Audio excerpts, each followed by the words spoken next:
Well, it also gets to some really deep places psychologically. There's a weirdness to it, right? There's a weirdness to sending text, particularly anonymously, and there's so many accounts that are just an egg, and so many accounts where they're clearly designed. If you like, sometimes someone will tweet something mean to me, and I'm like, I wonder what this person's up to. So I go to their site, and it's just them tweeting mean shit at people all day long. Like, it's probably some angry person at work, and they're like, I'm just going to find people and fuck with them all day. Like, when did you realize, I'm sure you're aware of it, when did you realize that this was almost out of your control in terms of, like, the scale of it? There wasn't one moment. There wasn't one moment that it just felt completely resonant. It's unfolded into the next thing and the next use case, and it just keeps surprising us with how people are using it. It definitely recently, I think we've identified some of the areas of the service that we need to pay a lot more attention to.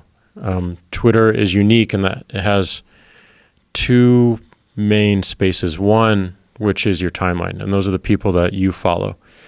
And when you follow someone, they've earned that audience. And then it has this other world where anyone can insert themselves into the conversation. They can actually mention you, and you'll see that without asking for it. You can insert yourself into hashtags, into search.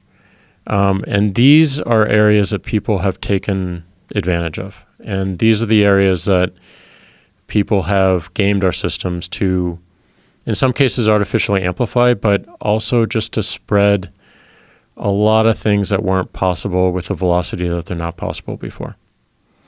Now, when this is all happening, what's the conversation like at Twitter when you're recognizing that this is happening, that people are kind of gaming the system? Like, how do you mitigate it? What's the discussion? Well, early on, it was pretty surface level. Like, how do we change some of the app dynamics? But more recently, we're trying to go a lot deeper and asking ourselves a question: when people open Twitter, what are we incentivizing? What are we telling them to do when they open up this app? We may not explicitly be doing that, but there's something that we're saying without being as clear about it. So what does the like button incentivize? What does the retweet incentivize? What does the number of followers and making that number big and bold incentivize? So I'm not sure I'm not sure if we should incentivize anything, but we need to understand what that is. And I think, right now we do incentivize a lot of echo chambers because we don't make it easy for people to follow interests and topics. It's only accounts. We incentivize a lot of outrage and hot takes because of some of the dynamics in the service not allowing a lot of nuance in conversation earlier on. Pseudonyms, this ability to not use your real name, incentivizes some positive things, like it allows for whistleblowers and journalists who might fear for their career or even worse, their life under certain regimes, but also allows for people like the example you mentioned of just random fire and spread of abuse and harassment throughout. So those are the things that we're looking at, and how do we enable more of the conversation to evolve? How do we increase the credibility or reputation of accounts?